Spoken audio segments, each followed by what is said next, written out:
Aladdin, isang tagapagligtas. Sa tinaghoy-taghoy na kasindak-sindak, Garero hindi napigil ang habag. Tinuntun ang boses at siyang hinanap. Patalim ang siyang nagbukas ng landas.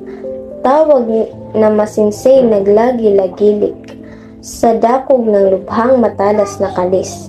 Maroy di tumugot hanggang di nasapit ang kinabukalan ng maraming tangis. Anyong pantay mata ang lagay ng araw niyong pagkatungo sa kalulunuran.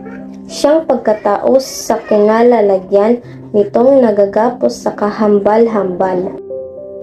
Nang malapit siya't abutin ng sulyap, ang sa pagkatalilinigid ng hirap, nawalan ng diwa't luhay lumagaslas, katawan at puso'y nagapos ng habag.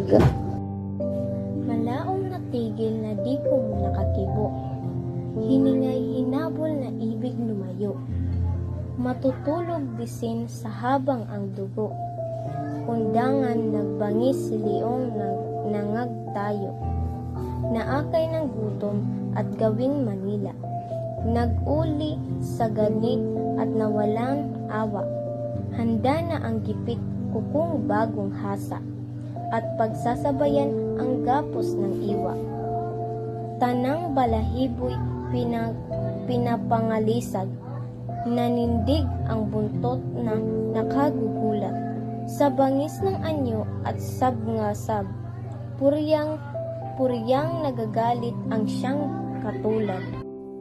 Nagtaas ang kamay at nangangaakma sa katawang gapos ang kukong pagsira. Nang darakmain ninay siyang pagsagasa, niyong bagong marteng lumitaw sa lupa.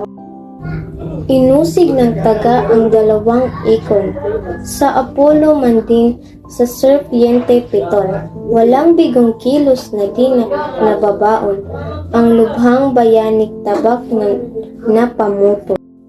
Kung ipamilantik ang kanang pamatay at saka isalag ang pangadyang kamay, maliliksing ikon ay nangangalinlang, kaya di nalaoy na nangagugumong bangkay. Nang magtagumpay na ang garerong bantog sa nangakalabang mabangis na hayop, luhay tumutulong pinalag ang gapos, ng kaawa-awang iniwan ang loob. Halos nabibihay na habang ang dibdib, dugoy ng mating nang nunukal sa gitgit, sa pagkalat niya'y maliksay mainit, sa sigasigalot na madlang bilibid. Kayang ang ginawa'y inagay payapnan, katawan malatang parang bangkay, at minsan pinatid ng espadang tagan, walang awang lubid ng lubhang matibay. Pumupot kinalong na naghihimutok, katawang sa dusay hiningay na tulog. Hinaplos ang mukha't dibdib at tinutok, masanang gerero pagsaulang loob, doon sa pagtitigsa, pagkalungay-ingay ng kanyang na kalumbay-lumbay. Nininilay niya at pinagtatakhan ang dikit ng kiyas at kinasapitan.